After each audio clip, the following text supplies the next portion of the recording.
তোমাকে দাদু কি দেখিয়েছে? লাগা লাগা আবিদুল ইসলাম। আমার বলো। লাগা লাগা ধান লাগা আমার বলো। লাগা ধান লাগা লাগা লাগা ধান লাগা সবার আগে বাংলাদেশ। আবিদুল ইসলাম খান। তুমি জানো? হ্যাঁ, বিভিন্ন জন ইয়া সহ। আসলে একটা গল্প বলি আপনাদেরকে। হ্যাঁ, ছোটোবেলায় এটা এই খুশিটা ওনাদের অনেকেরই হলো ওই যে কি বলে ইসের কারণে, বিভিন্ন টাকা টাকা উদ্ধার হচ্ছে না, ওই কারণে আর কি মনে হচ্ছে আমার কাছে। হ্যাঁ, একটা গল্প বলি। হ্যাঁ, গল্পটা হলো ছোটোবেলায় মানে একটা বন্ধু ও একটা মেয়ের সাথে প্রেম করতো আর কি, রিলেশনশিপ। মুরব্বীরা ভিডিওটা দেখেন না। তা ও কী করবে এখন, ওই রাতে ওই মেয়েটাকে নিয়ে ভেগে চলে যাবে। ও হচ্ছে কীভাবে দেখা করবে এই চিন্তা করতেছিল। এখন ও করলো কি, একটা বুদ্ধি করলো, ওই যে আছে না পোলা পাইন কিছু বেশি দুষ্টু যারা আছে ওই টাইপের আর কি। হ্যাঁ, ও চিন্তা করলো যে তাইলে কি করা যায়। ও হলো ওই বাড়িতে, মেয়েদের বাড়িতে গিয়ে ওই বাড়ির হাঁস মুরগি আছে না, গ্রামে থাকে যে হাঁস মুরগির খোপ আছে, তো আমাদের ওদিকে খোপ বলে আমাদের রাজবাড়ি ফরিদপুর অঞ্চলে। ওই হাঁস মুরগির খোপের দরজা খুলে দিচ্ছে, দেওয়ার পর তো সব হাঁস মুরগি বেরোয় দৌড়াদৌড়ি শুরু করছে। ওই বাড়ির সব লোকজন কী করলো, তারা ওই হাঁস মুরগির পিছনে ছুটতে ছুটতে পুরো বাগান টাগান দিয়ে দৌড়ায় টোড়ায় মোটামুটি হাঁস মুরগি নিয়ে তারপরে এরকম দৌড়াদৌড়ি কইরা ক্লান্ত হইয়া ধরলো হাঁস মুরগি, ধইরা ঘুমাই গেছে। বুঝছেন, ঘুমাই যাওয়ার পরে সবাই খুব গল্প করছে, আরে হাঁস ধরছে, আমি মুরগি ধরছি, তুই পারস না, আমি ধরছি, আমি ধরতে পারছি, আরে কি খুশি আমাদের, যাক ওকে। চোর আমাদের হাঁস মুরগি নিতে পারে নাই, আমরা চোরকে কি বলে ঠেকাই দিছি, নিতে পারি নাই। এইভাবে হাঁস মুরগি ধরতে ধরতে পরে ক্লান্ত ওরা ঘুমাই গেছে। পরে আমার ওই এলাকার ওই ছেলেটা কী করছো, ওই পরে মেয়েটাকে নিয়ে ফ্রুত করে বের হয়ে চলে গেছে। এই ফাঁকে সবাই ঘুমাই গেছে। এই যে যারা অতি গদগদ, আবিদুল ইসলামেরটা কেন দেখাইলাম, ডাকসু নির্বাচনে আবিদুল ইসলাম খানের বিরুদ্ধে একটা নিউজ হয়েছিল, এবং সেই নিউজটার পরে প্রথম আলো রাতে সন্ধ্যার দিকে দুঃখ প্রকাশ করছে যে তারা নিউজটা ভুল করছিল, যে আবিদুল ইসলাম ভোট কেন্দ্রে কি বলে ওই অনিয়ম করেনি বা নিয়ম ভেঙে ভোট কেন্দ্রে ঢোকেনি, এই জন্য প্রথম আলো দুঃখ প্রকাশ করছে যে তারা এটা ভুল নিউজ দিছিল। ছাত্রদলের প্রেসিডেন্ট রাকিবুল ইসলাম রাকিব সহ আরও বিএনপির একজন গুরুত্বপূর্ণ বড় ভাই, ওনারাও দেখলাম এটা পোস্ট করে প্রথম আলোকে ভুল স্বীকার করার জন্য ধন্যবাদ। ভোটের দিন কিন্তু এটা ডাকসু নির্বাচনের দিন। আবিদুল ইসলাম পরে জানছে কিনা জানি না, জানছে বোধহয় পরে, 26টা গণমাধ্যম, 26টা মিডিয়া, মানে প্রথম সারি যেগুলা কাউন্ট করা যায় আপনারা আমরা চিনি, 26টা মিডিয়া ডাকসু নির্বাচনের দিন সকালবেলা একই নিউজ, একই শিরোনাম, একই হেডলাইন, একই খবর, মিথ্যা খবর দিল ভোটের দিন। খেয়াল করেন যে ছাত্রদলের ভিপি প্রার্থী নিয়ম ভঙ্গ করে ভোট কেন্দ্রে প্রবেশ করেছেন। আমরা যারা মোটামুটি একেবারে ছোটোখাটো রিপোর্টিংও যখন শিখছিলাম তখনও জানি যে প্রার্থীরা ভোট কেন্দ্রে ঢুকতে পারবেন, এটা আচরণবিধির মধ্যে আছে, এটা নিয়ম, ট্রেডিশন, এটা নিয়ে নতুন করে কোনো নীতিমালা করার দরকার নেই এইটা। হ্যাঁ, কিন্তু ওই যে ওই দিন কিন্তু প্রথম আলো দুঃখ প্রকাশ করছে, ওরা পরে তালি দিচ্ছে প্রথম আলো নিয়ে, কিন্তু 26টা মিডিয়া কিন্তু ওই দিন একযোগে এই একই খবর সংঘবদ্ধভাবে এইটা করছে। 2 নম্বর বলি, ডাকসু নির্বাচনের ব্যালট বাক্স ছিল কিন্তু স্টিলের, দেখা যেত না, স্টিলের ব্যালট বাক্স, হাস্যকর না? ওকে, আবিদুল ইসলাম একসময় কিছু বাক্স এক জায়গায় দেখায় বলছিল, স্যার এই বাক্স এগুলো কি, বলছে ওইগুলো খালি বাক্স। ওকে, খালি বাক্স, ঠিক আছে। ভোট গণনার সময় ওই খালি বাক্সগুলোর থেকে ব্যালট নামাইছে, ঢালছে, এটা ও জানছে বা ওর কাছে বলছে। তো ও তখন পরে এটা অভিযোগ করতেছিল যে খালি বাক্স যেগুলো বলা হয়েছে সেগুলো থেকে ব্যালট নামানো হয়েছে। এখন যেই টিচার হলো শৃঙ্খলার দায়িত্বে ডাকসু নির্বাচনে, সেই টিচারের কাছে যখন আবিদুল ইসলাম খান প্রশ্ন করতেছিলেন যে স্যার যেগুলো খালি ব্যালট বাক্স বলা হয়েছিল সেই ব্যালট বাক্স থেকে পরে ব্যালট ঢালা হইলো, এইটা স্যার কীভাবে হইলো?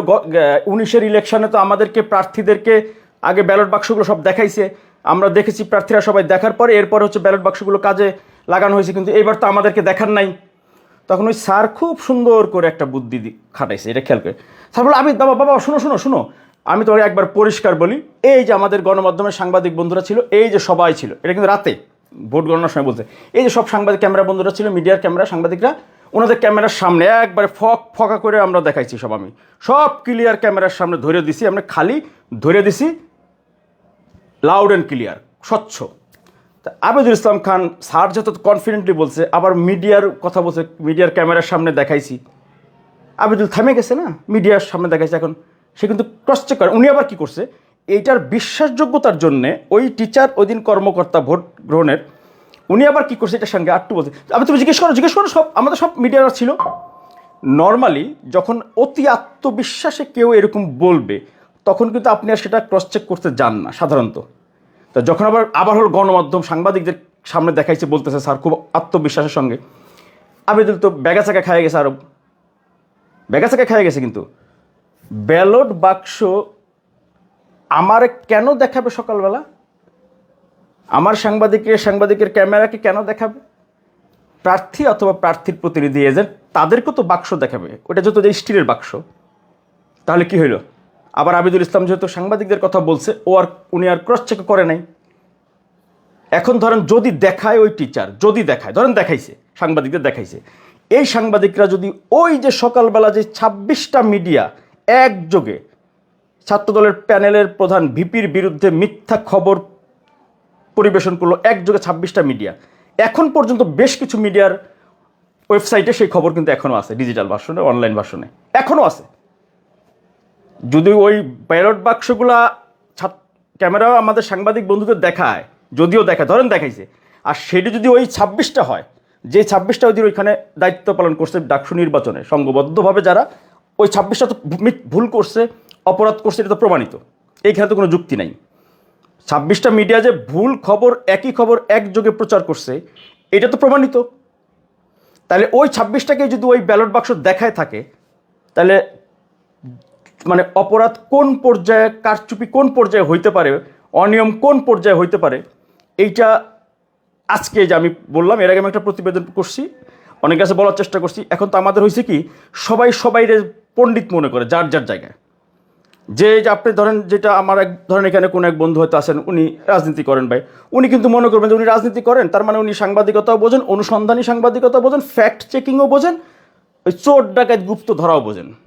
এটা মনে করে অনেকেই, পাত্তাও দিতে চায় না, কেউ কেউ আছে দেখছি। হ্যাঁ, এই গল্পটা করার কারণ হলো, এই যে আজকে দেখেন কোনো জায়গায় লাঠি আর বাঁশ উদ্ধার হয়েছে, কোনো জায়গায় টাকা উদ্ধার হয়েছে, এইটা নিয়ে বিএনপিওয়ালারা খুশিতে গদগদ। আমাকে অনেকে পাঠাইতেছে, তা আমি দু একজনকে বললাম, ভাই লাঠি বাঁশ উদ্ধার নিয়ে এত খুশি হয় না, অমুক তমুক এসে, কারে ভাই সব ধরা পড়ে গেছে, ওরা যা ওদের অপকর্ম ধরা হয়ে গেছে। আরে বলদ, বিএনপির সমর্থকরা বলদ, বেটা। যেই দেশের গণমাধ্যম গুপ্তবাদে ভরা হয়, যেই দেশের মিডিয়া এই ধরনের অপকর্ম, সংঘবদ্ধ অপকর্ম করে, যেই দেশের মিডিয়া মিটফোর্ডের ওই ঘটনা পরিকল্পিতভাবে বিএনপির উপরে চাপাই দেয়, যেই দেশের মিডিয়া বাইতুল মুকাররমের চাঁদাবাজির ঘটনাকে জামাত আর বিএনপি টেন্ডার নিয়ে ভাগাভাগি, ইজারা নিয়ে ভাগাভাগি, ইজারার খাজনা হইতে পারে সেখানে, প্রথম বিএনপির বিরুদ্ধে যে অভিযোগটা এখন টেলিভিশনে একটা প্রতিবেদন করছিল, সেই জন্য বিএনপির 2-3 জন নেতা বহিষ্কার হয়েছে, মব সৃষ্টি করছে। যেই দেশের মিডিয়া এই কাজ করে, সেই দেশে বলদের বলদ বিএনপির সমর্থক নেতাকর্মীরা অনেকেই, এই বলদগুলা টাকা উদ্ধার করছে, ওইটা নিয়ে খুশি করে ক্লান্ত ঢোলমোল বাজায় যায় ঘুমায় থাকবা।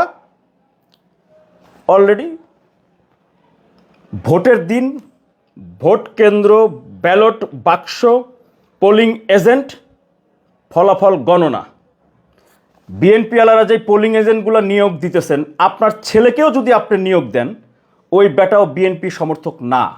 এটা কি জানেন? এরকমও হইতে পারে, এটা জানেন? এটা কি জানেন কিনা বলেন? এটা মানে মনে হয় আল্লাহর কিরে ভাই, এই যে জামাতের যে বন্ধুরা যে গালিগালান করেন না, আল্লাহর কসম, একেবারে আপনাদের এই গালিগালাজের জন্যে হাসরের ময়দানেও আপনারা মাপ পাবেন না, সত্যি বলি, ঠিক আছে? মাপ পাবেন না। হ্যাঁ, সাইফুল ইসলাম, দেখো তুমি এই বলি একটু, এই যে আমার এটা মনে হয় ভালো হয়, তাই না? আমার মনে হয় এই যে কমেন্টগুলো একটা একটা করে ছবি দেই ভোটের দিন, এই যে জামাতে দেখেন, এই এতক্ষণ আমি লাইভে যে কথাগুলো বললাম, আমি কি কারো করছি? মানে গালাগালি তো করলাম বিএনপি আরও, তাই না? তাহলে জামাতের এই যে লোকগুলা চিন্তা করেন, ওরা কিন্তু কালকে আমি বলি অঘটন যে ঘটাবে, আপনার বিএনপিরা রিল্যাক্স আছেন না অনেক, এদের অপকর্মের ডিজাইন আপনি চিন্তাও করতে পারবেন না, আপনি চিন্তাও করতে পারবেন না কি ডিজাইনে এরা সুন্দরভাবে অপকর্ম করবে। আমি যে কয়েকটা ঘটনা বললাম, প্রত্যেকটা ঘটনার দালিলিক প্রমাণ আমার কাছে আছে। আমি বেশ কয়েকদিন ধরে বলার চেষ্টা করতেছি, এটা লাস্টে এমন হয়ে গেছে যেহেতু আমি তো যে মানে একা না, একা তো এখন যে কোনো কিছুই তো একাই করতে হয়, কিন্তু পরে আমি ধীরে ধীরে দেখলাম কার জন্যে, কাদের জন্যে, কি কার জন্যে করবেন আপনি, কি জন্যে করবেন, মানে কোন কারণে করবেন। অর্থাৎ বাংলাদেশের এখনকার যে বাস্তবতা, এই যে গণমাধ্যমগুলোর যে পলিসি, যেইভাবে এইটা অলরেডি একেবারে বেশিরভাগ গণমাধ্যম আমরা যেই সাংবাদিকতাকে দীর্ঘ বছর ধরে দেখে আসছি সেই বাস্তবতায় যে নাই, এটা কিন্তু অনেকেই জানে। ধরেন আজকে যদি 20টা মিডিয়া একযোগে একটা খবর দেয়, যে কোনো একটা খবর 20টা টেলিভিশন বা পত্রিকা দিল, এই যে ডাকসু নির্বাচনে 26টা আমি যে বললাম, এটা তো প্রমাণ আছে আমার কাছে, একেবারে জলজ্জান্ত প্রমাণ। এই ভোটের দিন কালকে সকালবেলায় যদি সবগুলা মিডিয়া কোনো একটা জায়গায় ভয়াবহ কোনো একটা অপকর্ম খবর একসাথে দেয়, কি করবেন? ভোট কেন্দ্রের ভিতরে গিয়ে দেখা গেল, আমার মিডিয়াকে তো আমরা সবসময় মিডিয়া যখন ভোট কেন্দ্রে যায় তখন অনেকে এটা আস্থার জায়গা মনে করে, তাই না? যে মিডিয়া আসছে, এই সাংবাদিক বন্ধুরা আসছে, এখন আর কোনো জালিয়াতি মালিয়াতি হবে না। এখন আমি দেখা গেল গেলামই জালিয়াতি করার জন্য, ধরেন সবাই কিন্তু না, আমি আমাকে দিয়ে বলতেছি, ধরেন আমি ভোট কেন্দ্রে ঢুকলাম, ঢুকে কী করলাম, দাঁড়িপাল্লার একটা ব্যালট গলায় দিলাম। খেয়াল করেন, ভালো করে খেয়াল করেন ভাই, আমি এই কথাগুলো বলতেছি, এগুলো কিন্তু আমার আত্মঘাতী কথা, হ্যাঁ, মানে নিজেকে মানে বিসর্জন দেওয়ার মতো কথা, বাট এগুলো বাস্তবতা। মিটফোর্ডের ঘটনা, ওইটা ছিল এক হিন্দু, এক মানে অন্য ধর্মের একটা ছেলেকে ইসলাম ধর্ম গ্রহণ করাইছে। খেয়াল করেন, তথ্য প্রমাণ সহ বলি, ইসলাম ধর্ম গ্রহণ করায় তাকে বুঝাইছে জিনা করার শাস্তি শরিয়া আইন অনুযায়ী পাথর মেরে নিক্ষেপ করা। হ্যাঁ, বুঝেন, ওই ছেলেটা ধর্মান্তরিত, এইটার বক্তব্য ডিএমপি কমিশনারের কাছে আছে।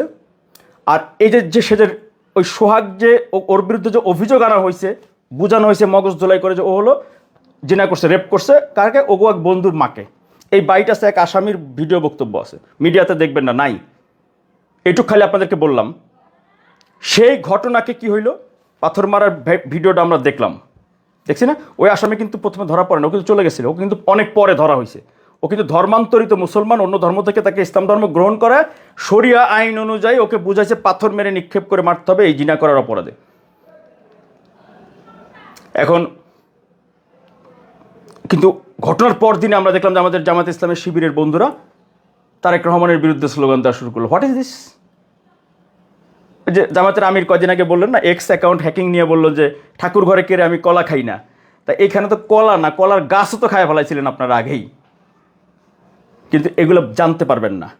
কালকের দিনে যদি ধরেন বাংলাদেশের অর্ধেক তোলপাড়ো হয়ে যায়, আপনি মিডিয়াতে সঠিক তথ্য পাবেন না, পরিষ্কার বলে রাখলাম, পাবেন না। বাকিটুকু নিজ দায়িত্বে বুঝবেন। কোনো রকম গুজবে হুজুগে তাল দিবেন না, কেউ কোনো রকম গুজবে হুজুগে তাল দেবেন না। যে ওই যে ভোটটা বল, ধরেন আমি জামাত ইসলামের একটা কলঙ্ক দিব, হ্যাঁ, কীভাবে দিব? ভোট কেন্দ্রে খেয়াল করেন, আমি ধরেন মিডিয়া, আমার সাথে আমার আরও দুজন নিয়ে গেলাম, নিয়ে যাওয়ার ওরা কী করলো, ওরা হলো ধরেন আমার লোক, ওদেরকে দাঁড়িপাল্লার একটা দিলাম, কি বলে এটা, ওই ব্যাজ গলায় ঝুলাইলাম, ঝুলায় ধাম ধাম ধাম ধাম মনে করেন আমি সিল মারতেছি, অথবা বিএনপির দিলাম। অর্থাৎ আমি যাকে ফাঁসাবো আর কি, জামাতকে আমি যেহেতু ফাঁসাবো, তাহলে জামাতের সিল গলায় দেওয়ায় লোক নিয়ে গেলাম আমি ভোট কেন্দ্রের ভিতরে, নিয়ে আমি কি করলাম, দাঁড়িপাল্লায় ব্যালট নিয়ে আমি ধামধুম দাঁড়িপাল্লায় সিল দিলাম, ভিডিও আমি করলাম, কইরা ছড়াই দিলাম যে দাঁড়িপাল্লারা কীভাবে মারছে দেখো ভোট সিল। কিন্তু ওরা তো দাঁড়িপাল্লার লোক না, ওরা তো আমার লোক। বুঝবেন, ভোট কেন্দ্রে নিয়ম কানুন নিয়ন্ত্রণ করে কে? Polling agent. Polling agent BNP নেতার ছেলে বিএনপি করে না, এরকম অসংখ্য উদাহরণ আছে। বিএনপি নেতার বোন বিএনপি করে না, এরকম অনেক উদাহরণ আছে। বিএনপি নেতা বা বিএনপি সমর্থক, কট্টর বিএনপি সমর্থকের বাইগনা 6-7 বছরের বয়স, ও বিএনপি সমর্থক না, ও অন্য সমর্থক, ও তারেক রহমানকে দেখলে দেখা গেল আগে পছন্দ করতে, এখন হয়তো করে না, বুঝেন। তারপরে ধরেন এটা গেল একটা। তার মানে আপনি পোলিং এজেন্ট যখন নিয়োগ দিয়েছেন, আপনি কাকে চিন্তা করেছেন যে অমুক বিএনপি নেতার ভাতিজা, অমুক বিএনপি নেতার ভাই, অমুক বিএনপি নেতার ভাবি, সে হলো এজেন্ট। ওই বিএনপি নেতার ভাই ভাবি বাচ্চা, ওরে যে আমি আরও 10 বছর আগে থেকে ওরে যে আমি সাজাইছি, ওকে আমি সুপার, এখন চিন্তা করবেন যে না বিএনপি তাহলে কি সবাই না। ওই যে এজেন্টগুলো যে আপনি সেট করবেন, যাদেরকে সেট করছেন ওরা যে আমার লোক, আমি আবার কি করছি, আপনার দলের মধ্যে একজন লোক আমি সেট করছি নেতার কাছাকাছি, যে নেতাকে যে প্রভাবিত করতে পারবে। তাহলে আমি নেতাকে বললাম, নেতা ও আমাদের লোক, আমাদের অমুকের ভাতিজা, সেই ওকে এজেন্ট দেন, তাহলে এজেন্ট আমি দিয়ে দিলাম। এরপরে ভোট কেন্দ্রে পোলিং অফিসার, প্রিজাইডিং অফিসার তো আলাদা দূরে থাকে, সব রুমে থাকেন না। পোলিং অফিসার কারা? মানুষ তো নাকি? মানুষ না? মানুষই তো। আপনি একটা জিনিস চিন্তা করবেন, যেই দেশে ঢাকা বিশ্ববিদ্যালয়ে ছাত্রলীগের ভেতরে আওয়ামী লীগের সংগঠন ছাত্রলীগ, শেখ হাসিনা প্রধানমন্ত্রী, সাদ্দাম হোসেন ছাত্রলীগের প্রেসিডেন্ট, ওইখানে আমাদের ভাই বন্ধু ছোটো ভাই স্মার্ট নেতা সাদিক ক্যামার SM ফরহাদ কিন্তু ছাত্রলীগের পদবি নিয়ে ওইখানে ওরা রাজনীতি করে সংগঠন সাজাইছে। ছাত্রলীগ যত অপকর্মগুলো করছে ওরাও করছে, ধরেন ওই সময় যেহেতু ওরা ওইখানে ছিল, ধরা কিন্তু পড়ে নাই। বিশ্বের ইতিহাসে ছাত্রলীগের ভেতরে থেকে ছাত্র শিবিরের প্রেসিডেন্ট সেক্রেটারি রাজনীতি করে, এবং একটা না অসংখ্য রাজনীতি করে সেইটা আবার বের হয়ে আসছে, ধরা পড়ে নাই, এর চেয়ে ডেঞ্জারাস কোনো সফলতা, ঝুঁকিপূর্ণ সফলতা হইতে পারে না। এর চেয়ে ডেঞ্জারাস কোনো সফলতা, ঝুঁকিপূর্ণ সফলতা হইতে পারে না। যদি এইটা সামনে রেখে আপনি চিন্তা করেন। আর গণমাধ্যমের যে কয়েকটা উদাহরণ আমি দিলাম, আমি কোনোদিন চিন্তাও করতে পারি না, কোনো দিন না, যে সজ্ঞানে একটা তথ্য বিকৃত না, মানে একটু এলোমেলো করে দেওয়া, এইটা আমি চিন্তাও করতে পারি না, এটা চিন্তাও করতে পারি না। বাট এই বাস্তবতা কিন্তু এখন। আপাতত এইটুকু শেষ, এইটা নিয়ে আর কথা হবে না। এর চেয়ে বেশি আসলে বলতে চাই না আসলে। আর দয়া করে যদি এই যে লাঠি আর বাঁশ উদ্ধার আর আগের দিনের টাকা উদ্ধারের নিয়ে ব্যস্ত থেকে ঘুমায় যান, ক্লান্ত হয়ে যান, অনাকাঙ্ক্ষিত কোনো কিছু হইলেও অবাক হইেন না। কারণ এই যে যারা এত অপকর্ম করার পরে এখনও কিন্তু তারা বুক ফুলায় হ্যাডম নিয়ে আসে, তাদের মাথার মধ্যে কিন্তু চিন্তা নাই যে কালকের পরে যে তারা হেরে যাইতে পারে, হারলে যে তারা চটকানা মটকানা খাইতে পারে, কানমলা খাইতে পারে। হ্যাঁ, এই অপবাদের জন্য তাদের এই যে মিডিয়াগুলোতে ভুয়া খবর জন্যে, বিভিন্ন জায়গায় যে অপকর্ম করার জন্য তাদেরকে যে কান ধরে উঠবস করাইতে পারে, কেউ রাস্তায় যে প্যান্ট খোলায় হাঁটাইতে পারে, এই ভয় তাদের মধ্যে কিন্তু এখনও নাই। এটাই হচ্ছে বড় আশঙ্কার জায়গা, এটাই কিন্তু বড় আশঙ্কার জায়গা। এরপরে বুঝলে বুঝেন, না বুঝলেন না বুঝেন। এই ভিডিও সবার জন্য না ভাই, যারা গালিগালাজ করে এগুলো আপনাদের জন্য না, এগুলো আপনাদের জন্য না। আমি এটা যে বলতেছি, আমার কলিজা আমার চেয়ে বড় বলে আমি এই কথা বলতেছি। হ্যাঁ, আপনাদের এই ফেসবুকে গালিগালাজে জামাতের এসব অমানুষ ভণ্ডময়গুলো, জামাতরে আমার বন্ধু বান্ধব আত্মীয় স্বজন যেগুলো আছে সেগুলো বলছি, তোরা জামাত করবি, আমার সাথে সম্পর্ক রাখিস না। কারণ এই গালাগালিগুলারে আগে গালাগালি করবি, থামাবিও করে, ওরা থামাইতে পারে নাই। ঠিক আছে, প্রচুর গালাগালি করবেন, ভোট বাড়বে, প্রচুর ভোট বাড়বে। ও সরি, আরেকটা যে কথা আমি ভিডিও করতে গেছিলাম ভুলে গেছি, দেখছেন আসলটা মনে নেই। হ্যাঁ, গল্প করতে গেলে হয়ে যায়। এই যে ফেসবুকে এবার জামাতের বন্ধুদের একটা পরামর্শ দিই। এই যে গেল 2 দিনে যত জায়গায় অপকর্মগুলো হয়েছে, মাইরমুর খাইছে, কলার মলার ধরা খাইছে, ল্যাটকানি খাইছে, সব জামাতের লোকজন খাইছে কিন্তু। হ্যাঁ, গ্রামগঞ্জে বিভিন্ন জায়গায়। এটা কারণ কি জানেন? এই যে আমার ফেসবুকে যারা গালাগালি করতেছেন, হ্যাঁ, ও কিন্তু ফেসবুকে গালাগালি করে কিন্তু মিরাজ হোসেন গাজীরে গালাগালি করতেছে, বুঝেন? কিন্তু মিরাজ হোসেন গাজীরে গালাগালি করতেছে, মানে প্র্যাকটিক্যাল আর হচ্ছে ভার্চুয়াল চিন্তা করেন। জামাতের বন্ধুদের এই পরামর্শটা দিয়েছি, বিভিন্ন জায়গায় সারা দেশে যত জায়গায় জুতার মালা গলায় খাইতেছে, সব খাইছে জামাতের লোকজন। কেন জানেন? এটা জামাতের একটা ভুল পলিসি। পিনাকি ভট্টাচার্যের ন্যারেটিভটা আপনারা ধারণ করে এই মাইরগুলো আপনারা খাইতেছেন। এবং বাংলাদেশের ইতিহাসে আওয়ামী লীগের মানুষ ফ্যাসিবাদী বলতো, ভোট ডাকাত, ভোট চোর বলতো না। জামাত ইসলাম এরই মধ্যে আওয়ামী লীগের রেকর্ড ভেঙে ফেলছেন আপনারা, শুধু পিনাকির ফাঁদে পা দিয়ে। মিটফোর্ডের ঘটনাও কিন্তু পিনাকির ফাঁদে পা দেওয়া। নাহলে তারেক রহমানের নিয়ে যে স্লোগান ঢাকা শহরে দিচ্ছেন, ছাত্রলীগ আওয়ামী লীগ দেয় নাই। তারপরে কী হয়েছেন? 71 রাজাকার হয়েছেন না আপনারা? আবার সারা দেশের গ্রাম পর্যায়ে স্লোগান হয়েছে।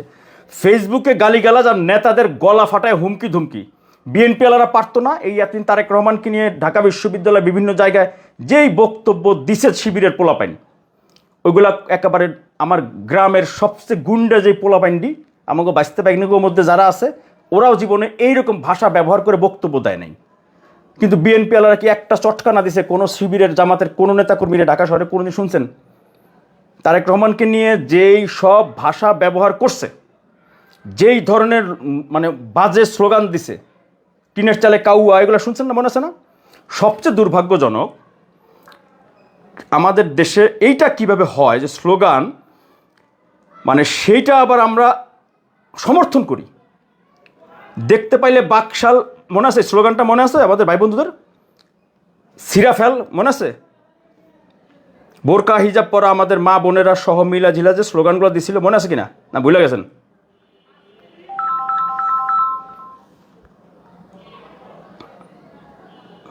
মানে এই ধরনের স্লোগান দেওয়ার পরও এরা আবার কিভাবে বোরকা পরা, হিজাব পরা, এখন এই লোকগুলাকে তো যেইখানে আপনি দেখবেন, যারা এখন শুনবেন, যদি তাদের বিবেক থেকে থাকে তা আপনারাই তো বলবেন যে ওদেরকে তো মানে কি বলবেন আর।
এগুলো আপনারা আপনাদের মা বোন বাচ্চা কাচ্চা নিয়ে এই স্লোগানগুলো শুনতে পারবেন?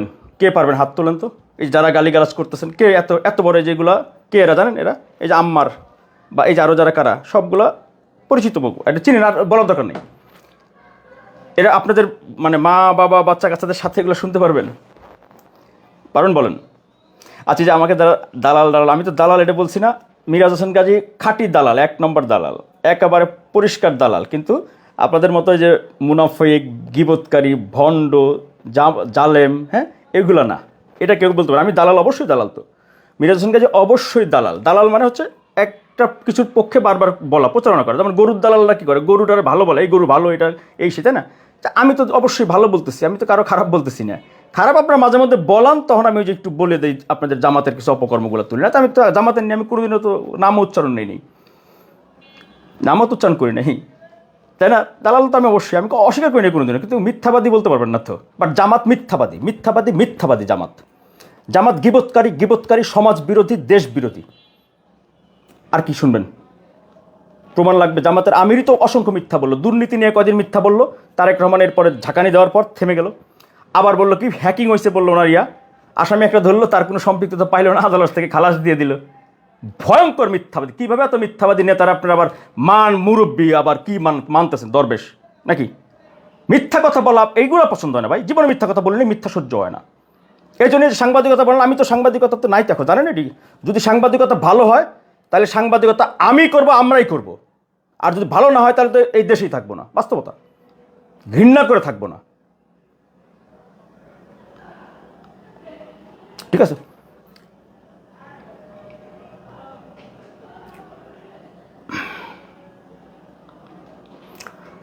মোজাম কি মোয়াজ্জিন হুসাইন ভাই লাইভে আসবেন আমার সাথে? মোয়াজ্জিন আসবেন নাকি? আচ্ছা, এটা কেমন যেন করে,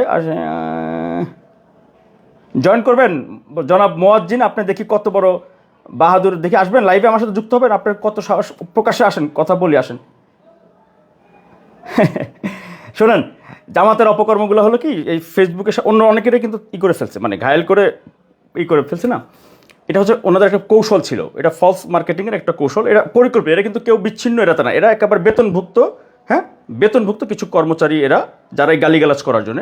এদেরকে ইচ্ছা করে বলে দেওয়া এটা। আমাকে আগে বলতো, দেখবেন যে ভাই আপনি ভালো সাংবাদিক ছিলেন, এখন খারাপ হয়ে গেছেন, এটা আগে বলতো, একশো ইমোশনালি এটা কি করার চেষ্টা করতো। তা আমি যে ওদের যারা এই যে সাইবার টিম, যাদের ওদের ডিজিটাল টিম, সেই টিমের আগে তো আমি আমার ব্যক্তিগত ইউটিউব ফেসবুক যখন করতে চালাই, আমি যখন করতে আমি এটা নিয়ে চালানোর চেয়ে বড় হলো যে আমি তো ভাইরাল হওয়ার জন্য চালাই না, তাই না? এই যে এটার উল্টাটা বললে তো আমি ভাইরাল হইতাম। তো এইটা না করি যে এত, তাই না? আজকেও যে না করতেছি, এই ভোটের আগের দিনও না করতেছি যে ভাই গালিগালাজ এগুলো বাদ দিয়ে দেন। এগুলো গালিগালাজ করে মানে কিছু হয় না, ক্ষতি হয়, ক্ষতি হয়। এই যে আমি যে বলতেছি এটা মানুষ শুনতেছে না, বুঝতেছে না। কি কারণে গালিগালাজ করতেছেন বলেন? কি কারণে বলেন? কি কারণে? এখন ধর আমি যদি আপনার ঠিকানা একজনের খুঁজে, এখন যদি আপনার বাড়িতে যে আপনার বাবা মার কাছে জিজ্ঞেস করি, এই যে আপনার ছেলে, দেখেন আপনার ছেলের ভাষা এটা এমনি বানাইছেন, ওরে হে, কি বলবেন? কিছু বলতে পারবেন? পারবেন না। আপনাদের জায়গা কুত্তার চেয়েও খারাপ পরিণতি আপনাদের ভবিষ্যৎ হবে। কুকুরের মতো, কুকুরও তো মানুষ আদর করে, তাই না? মানে অন্ততপক্ষেই করে। আপনাদের পরিণতি মানে জঘন্য প্রাণীর চেয়েও খারাপ হবে, এটা বললাম। ইহকালক আর পরকালক, ধর্মকে পুঁজি করে, ধর্মকে বিক্রি করে, এর চেয়ে অধর্মের কাজ, বিধর্মের কাজ এটা কোথাও হয় না, কোথাও হয় না। ঠিক আছে, লাইভের মূল কথাগুলো ভিডিওর প্রথম দিকে আছে, যারা দরকার তারা দেখে নিন। আল্লাহ হাফেজ। ওকে, কার পাশা গেছে কার টেবিলে জামাতের বন্ধুরা, ফেসবুক দেখে গ্রামগঞ্জে যারা হ্যাডমগিরি দেখাইতে যাইতেছেন, সব জায়গায় কিন্তু একবার জুতার মালা গলায় দিয়ে ঘুরাইতেছে। কিন্তু আমি এগুলো ভিডিও দিতে চাই না, এগুলো আমি দিব না। আমি তো জামাতের বিরুদ্ধে লোক না, বা যারা গালিগালাজ করতেছেন এগুলো বলি। হ্যাঁ, আপনি একেবারে পরিষ্কারভাবে, জামাত ইসলাম হচ্ছে মিথ্যাবাদী সংগঠন, জামাতের সমর্থকরা চরম মিথ্যাবাদী, জঘন্য অপপ্রচারকারী, গীবতকারী, সমাজবিরোধী, উস্কানি দেওয়া, সহিংসতা করা এদের অবস্থা, পরিষ্কার হিসাব। এই দল বাংলাদেশে যদি কোনো সময় রাজনীতির ভালো জায়গায় আসে, আমি ঘৃণা করে এই দেশে ছেড়ে দেবো। ঠিক আছে, প্রশ্নই ওঠে না। বাংলাদেশে কোনো বিবেকবান মানুষ, কোনো গার্জিয়ান, কোনো অভিভাবক এইসব পাগল ছাগল, ওই গুন্ডা, কি বলে, অসামাজিক স্লোগান, অসামাজিক বক্তব্য, সাউয়া সিরে ফেল, বুরকা পরি দিয়ে বলে, যারা ওগের কাপড় চাপড় খুলতে চাইলে বিএনপি আলাদের দোষ নাকি? হ্যাঁ, এই যে যারা এইসব মহিলার যা স্লোগান দেয়, যারা হিজাব বুরকা পরে কয় সাউয়া মাওয়া সিরে ফেল, ওদের কাপড়টা নিয়ে খুললে বিএনপির দোষ হবে? জামাতের ভণ্ডামি করস বেটা, জামাতরা সমাজটাকে ধ্বংস করে দিলে বেটা, পোলাপাইন ভয় পায় তোদের সব স্লোগান শুনে। আমার তোর কাপড় খুলে মা বোনের ইজ্জতের কথা বলস, কোন মুখে তোরা সাউয়া মাওয়া সিরে ফেল এগুলো উচ্চারণ করা যায়? আবার মুখে মুখে পরে ভেঙে ফেলবে, এই করে ফেলবে। গিরের বাটি থাকবে না তোদের বেটারা, গিরের বাটি থাকবে না। এই যে মিডিয়াগুলো যারা দখল করে নিছস না, এই যে মিডিয়াগুলো যারা মিথ্যা খবর চালাইছস গেল 15 মাসে, তারেক রহমানের নিউজ বাংলাদেশের মিডিয়া ব্ল্যাক আউট করে দেয়, বিকৃত নিউজ চালাস, এখনো তওবা করস নাই, এখনো তওবা করস নাই বেটা। তোরা বাংলাদেশে মিটফোটের ঘটনা, জামাতের পরিকল্পিত চক্রান্ত মিডিয়া তোরা বিএনপির উপর চাপাই দিছস। বাইতুল মোকাররমের কার পার্কিংটা বিএনপির উপর চাঁদাবাজি চাপাইছস। বেশিরভাগ মিডিয়া তারেক রহমানের বক্তব্য প্রচার করার জন্য সাংবাদিক থ্রেট খায় এই 5 আগস্টের পরে।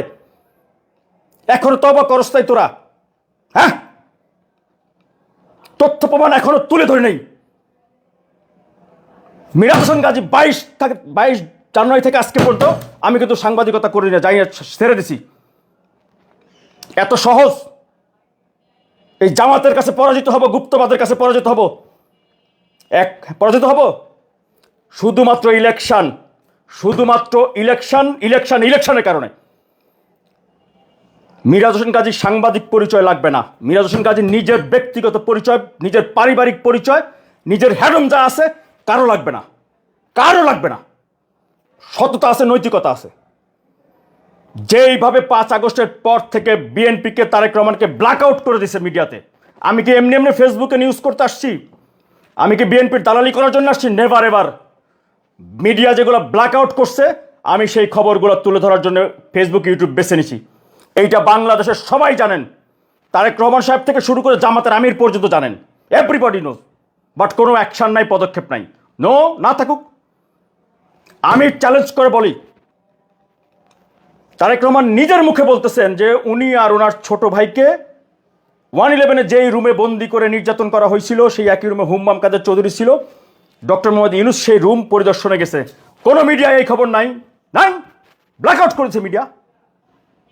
এই সাংবাদিকতা আমি মিরাজ হোসেন গাজী করতে চাই নাই, যেই কারণে আমি আমার নিউজ বিভাগ বয়কট করছি।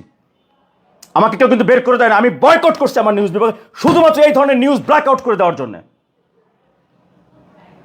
এভিডেন্স সহ বলতে পারি, বিএনপি নিয়ে মির্জা ফখরুল ইসলাম আলমগীরের বিকৃত হেডলাইন হবে বাংলাদেশের গণমাধ্যমে। আমি মিরাজ হোসেন কাজী সেটা করবো। আমি আওয়ামী লীগের জন্য যেটুকু মিথ্যা 5 আগস্টের পর আমি নিজে বলছি, আওয়ামী লীগের শেখ হাসিনার নিউজ সজীব জয়েন্ট নিউজ আমি 5 আগস্টের পর কিন্তু বাংলাদেশে প্রথম করছি। আর সবশেষ জামাতের আমিরের প্যাকেজও আমি করছি। সাংবাদিকতা করছে চাকরির জন্যে, টাকার জন্যে সাংবাদিকতা করতে আসি নাই। আমি সাংবাদিক এখন কিন্তু না, 22 জানুয়ারি থেকে কিন্তু আমি সাংবাদিকতা ছেড়ে দিছি। তারপর তোদের ভাগ্য ভালো, মিটফোর্ডের ঘটনা তোরা যেইভাবে বিএনপির উপরে চাপাই দিছস, এখনো ভাগ্য ভালো তোদের। কারণ কি জানোস, আমার মিডিয়া, আমার সহকর্মীরাও জড়িত এইসব কাজের সঙ্গে, যেই কারণে আমার লজ্জা লাগে, ওদের লজ্জা না লাগুক, আমার লজ্জা লাগে, আমার লজ্জা লাগে।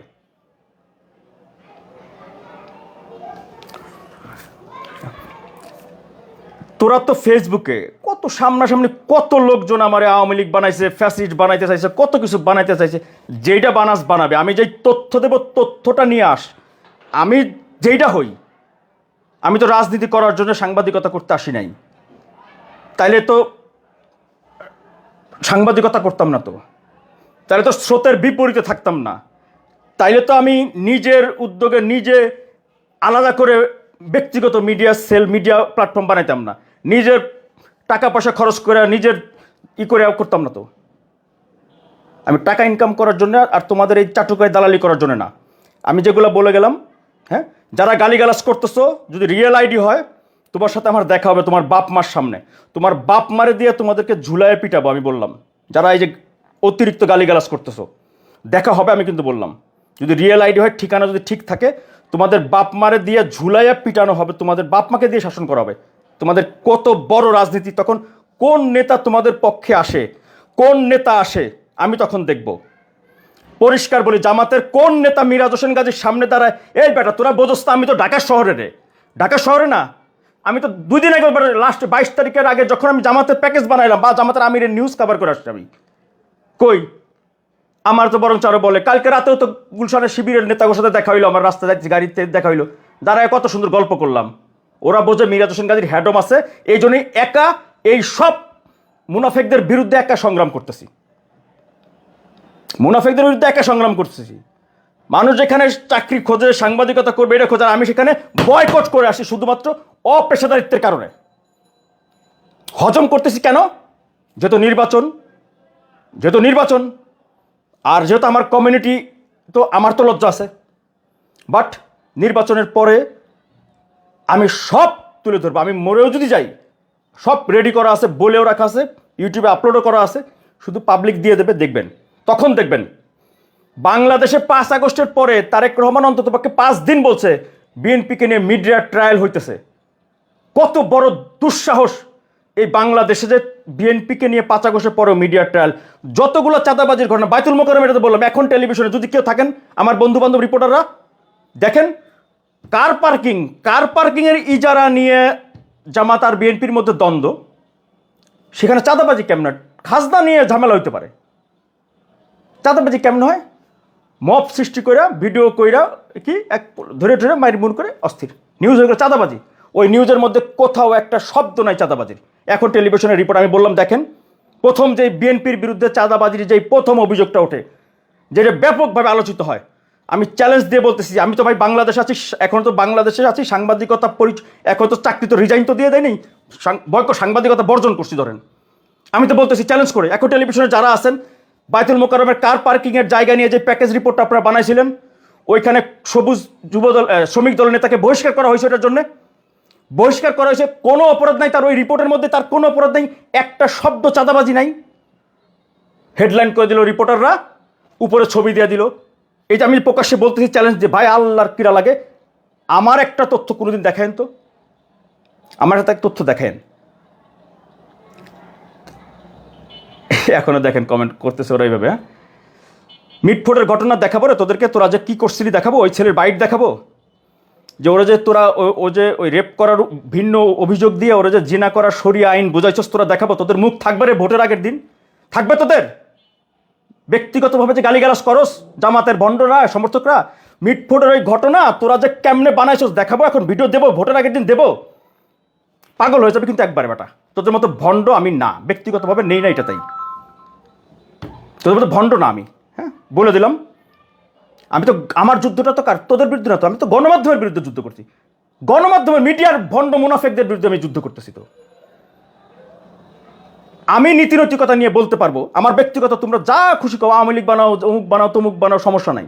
আমার রিপোর্টিংয়ের জায়গায় একজন আসে চ্যালেঞ্জ করো। তো 5 আগস্টের পরে আমিই তো প্রথম বেটা সংখ্যালঘু নির্যাতন নিয়ে বাংলাদেশ যখন তোলপাড়, বাংলাদেশ যখন হিমশিম খাচ্ছে, ডক্টর মোহাম্মদ ইউনূস যখন দফায় দফায় বৈঠক করছে, মিটিং করতেছে, মনে আছে? ওই এক মহিলা বলছে নরেন্দ্র মোদী সরকার আমাদের বাঁচান, আমাদের বাড়িঘর ভেঙে ফেলতেছে। আমি মিরাজ হোসেন গাজী ব্যক্তি উদ্যোগে রিপোর্ট করে কিন্তু টেলিভিশনে প্রচার করছে, আমি মিরাজ হোসেন গাজী। এটা কিন্তু আর কোনো মিডিয়া করে না, সব মিডিয়া করছে, ওই ওদের বক্তব্য প্রচার করতেছিল। আমি নিজে ঘটনাস্থলে গিয়ে দেখছি ওই মহিলার কালী মন্দির কোনো ঘটনাই ঘটে নাই। নাটক কইরা সে মোদী সরকার আমাদেরকে বাঁচাও এরকম চিৎকার করে ভয়াবহ পরিস্থিতি তৈরি করে আমি করছি বেটা। নরেন্দ্র মোদী সরকারের চ্যালেঞ্জ করে আমি করছি নিউজ। তখন তোরা তো গোড়ার আন্ডার সাংবাদিকতা বোঝোস আর বোঝোস, এই যে কইলাম তো, এই যে লেখছে সাংবাদিকবাদদের রাজনীতি কর। সাংবাদিকবাদদের রাজনীতি করলে আজকে তোরা যদি বলস তোর আমি জামাতের নেতা করে বল, মিটফোটের ঘটনার ফ্যাক্টটা তুলে ধরে আর বাইতুল মোকাররমেরটা, তোর ভোট জনগণ কুত্তার মতো পিটাবে সারা দেশ থেকে তোদেরকে। ফেসবুকের বাহাদুরি দেখায় তোমরা রাস্তাঘাটে মাইর খাইতেছো, দয়া করে থামো, ঠিক আছে? থামো, দয়া করে থামো, এখনো বলি তোমাদের থামো। যদি ধরো বা মানে যদি তোমরা মিডিয়া যেমন তোমরা নিশ্চয় সব নিশ্চয় তোমরা যা কিছু করছো, যদি আল্লাহ কোনো অঘটন ঘটায়, তাহলে তো আর ধরো আমি এই বাংলাদেশে থাকবো না, ঘৃণা করে চলে যাবো এই বাংলাদেশ থেকে, হ্যাঁ? আর যদি বেঁচে থাকি, সাংবাদিকতা মিরাজ হোসেন গাজীরাই করবে, চাকরি দরকারে করবো না কোনো জায়গায়, চাকরি করাবো, চাকরি দেখাবো, সাংবাদিকতা দেখাবো। আর মুখ দেখাবে কে আমার সামনে? সাংবাদিকতার যে ভণ্ডামি গেল 15 মাসে করছে, হ্যাঁ? বাংলাদেশের সব যেই টেলিভিশনগুলোকে এতদিন মনে করা হয়েছে যে এরা হয়তো বাংলাদেশপন্থী জাতীয়তাবাদী ঘরানার, যেই সব মিডিয়াকে প্রত্যেকটা জায়গার এডিটোরিয়াল পলিসি, রিপোর্টিং পলিসি গুপ্তভাবে দখল করে নেওয়া হয়েছে। আমার অনেক বড় ভাই খাতিরের ভালো সম্পর্ক, আর শালার যেদিন থেকে আমি তারেক রহমান ফ্যাক্ট চেক নিউজগুলো করা শুরু করছি, সম্পর্ক নষ্ট হয়ে গেছে। এই বড় ভাইরা কেমনে মুখ দেখাবি পরে আর আমার সামনে? কেমনে মুখ দেখাবেন? পেশাদারিত্ব যারা এইভাবে কলঙ্কিত করে, এডিরে বাংলাদেশের মাটিতে জুতা পিটা করে এদেরকে বের করবো আমি, কইলাম তো। পেশাদারিত্বের জায়গায় যারা কলঙ্কিত করছে গেল কয়েক মাস, যদি বেঁচে থাকে আল্লাহ যদি বেঁচে রাখে, বাংলাদেশের জনগণরা নিয়েই ওদের আমি জুতা পেটা করবো, কইলাম তো, জুতা পেটা করবো। সাংবাদিকতার মতো মহাপবিত্র জায়গা যেই দেশে ধ্বংস হয়ে যায়, এটা অনিবার্য, এটা কিন্তু আবার অনিবার্য। এর জন্য অনেক বড় দোষ আছে, বিএনপির অনেক বড় গাফিলতি আছে, এর খেসারত বিএনপিকে এক সময় দিতে হবে। বলে রাখলাম কথাগুলো, এগুলো ভিডিওতে লেখা আছে, আমার আলাদাভাবে লিখে রাখছি আমি, এগুলো আমার ফেসবুকে আছে, নিয়ে রাখেন। এই খেসারত বিএনপিকে দিতে হবে এক সময়, বললাম আমি আজকে। নাহলে গেল কয়েক মাস বাংলাদেশের মিডিয়া থেকে তারেক রহমান এবং জুলাই গণঅভ্যুত্থান বিএনপিকে ব্ল্যাক আউট করে দেওয়া হচ্ছে। একটা মিডিয়াতে একটা খবর নাই। তারেক রহমান 9 দিন বক্তব্য দিয়েছেন জুলাই আগস্টের গণঅভ্যুত্থানের সময়। ছাত্রদল, যুবদল, স্বেচ্ছাসেবক কৃষক সারা দেশে সম্মুখ যুদ্ধে তো ওরাই করছে। সব ভিডিও ফুটেজ সহ আমার এখানে ডকুমেন্টারি আছে, আমার এই পেজেই দেখেন, পিন করা আছে, দেখেন, দেখেন, যারা দেখান, জামাতের লোকজনই দেখেন, দেখে তারপরে মিরাজ হোসেন গাজীর গালি দিয়েন। যারা গালি দিতেছেন আপনার একটু ভয় লাগতেছে না ভাই? মরা লাগবে না, আমি না কিছু না করলাম, মৃত্যুর ভয় নাই, আর পরকালে যাইতে হবে না। আপনারা এত ধর্ম মানেন, কোরআন হাদিস মানেন, এইরকম লোকজন এই জামাতের এইরকম কি ভয় লাগে ওদেরকে ভাই? কি জঙ্গলে বসবাস করে নাকি এরা? অবাক কাণ্ড। এর আবার এই ধরনের হ্যাডম নিয়ে এই যে শাস্তি হয়েছে। তো এই ফেসবুকে কত না করছি যে ভাই ফেসবুক আর পলিটিক্স এক না, ফেসবুক আর পলিটিক্স এক না। ওই যে যারা উস্কানি দিয়ে প্রথম আলো ভাঙাইলো, ওই আমার রাজবাড়িতে কবরের থেকে লাশ উঠায় পুরাইলো, জামাতের জেলা আমির সংবাদ সম্মেলন করে আগে সংগ্রাম কমিটি বানাইলো, কই পরে তো জামাত ইসলাম প্রথম ওইটার বিরুদ্ধে ব্রিফিং করছে, যে এটা প্রতিবাদ জানাই, এটার নিন্দা জানাই। অ্যারেস্ট অসংখ্য লোক জেলে এখনো এই ঢাকার এই প্রথম আলোর ঘটনায়। কই পিনাকির ইলিয়াসরা কি আসছে তোমাদেরকে বাঁচাইতে? জামাতের লোকজন গেছে বাঁচাইতে? উস্কানি দিয়ে দেওয়ার লোক মেলা থাকে, বাঁচানোর লোক থাকে না। আমি যদি উস্কানি দিতে পারতাম, আমার এরকম আরও তোমাদের চেয়ে বড় কমিউনিটি কিন্তু আমারও আছে, বাট আমি এইটাকে কোনোদিন পুঁজি করি নাই, ব্যবহার করি নাই। হ্যাঁ, পরিষ্কার কথা, এটাকে পুরুষ করি নাই। এই যে দালাল বলা তো পজিটিভ ব্যাপার, এ তো অবশ্যই। জামাতের মুখ থেকে দালাল যত শুনবো তত আমি শক্তিশালী হব। খালি বাধ্য করেন না এই যেগুলো বলে এগুলো মানে ভোটের আগের দিন প্রকাশ করাইতে, তাইলে এমনি তো গ্রামগঞ্জে যেইভাবে মানে জুতার মালামুলা খাইতেছেন ফেসবুক দেখে দেখে, যে এগুলো কিন্তু জামাতের পক্ষে যারা আমার গালি গালে ওরা কিন্তু জামাত না, কিন্তু ওরা কিন্তু জামাত না, এরাও কিন্তু আর এক গুপ্ত।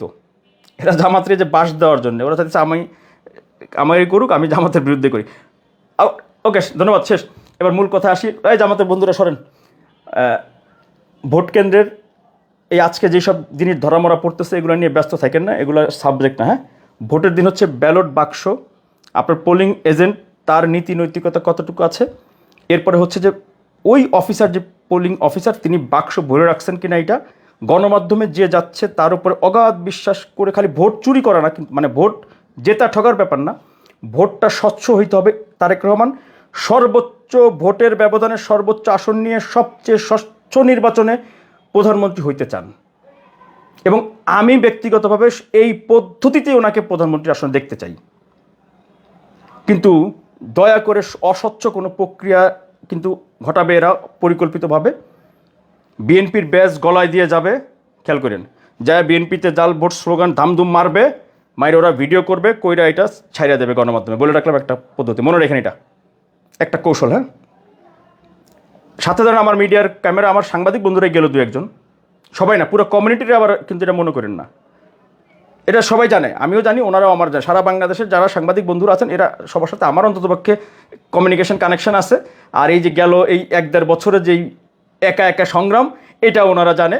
ওনারা তার গালিগালাজ করতে আসে না, ব্যক্তিগতভাবে অসংখ্য মেসেজ, ফোন, সমর্থন, ভালোবাসা এটা দেন। হ্যাঁ, ভোটের দিন আজকে যারা লাঠি বাস টাকা টুকা উদ্ধার নিয়ে ব্যাপকভাবে রিল্যাক্সে আছেন, তারা কিন্তু এখন ঘুমায় পড়বেন। এরপরে কিন্তু আমার খেলা খেলবো, কার পাশা গেল কার টেবিলে, এটা মনে রেখেন। হ্যাঁ, এটা হচ্ছে ফলস মার্কেটিং এখন যা হইতেছে, আপনাদেরকে এদিকে ব্যস্ত রাখা।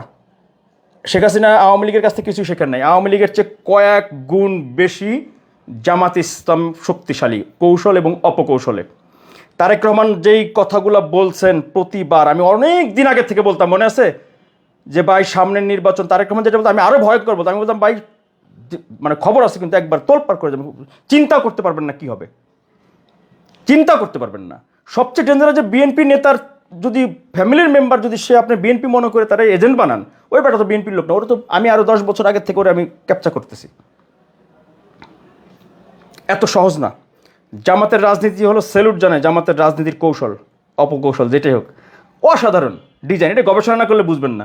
অনেকের কাছে খামটি মনে হচ্ছে না এরকম যে ভাই কী কয়, তাই না? এখন আমি তো ওই যে বললাম, যেটুকু বলছি ওই চিল্লাচিল্লিটুকু ওইটুকু শুনেন, তাহলে বুঝবেন, না বুঝলে না বোঝেন গা। কথাগুলো সত্য বলছি, চিল্লাইছি জাস্ট হলো বোঝানোর জন্য, তো আমি রাইগে বলছি, ঠিক আছে? ওকে, আল্লাহ হাফেজ। হ্যাঁ, টাটা।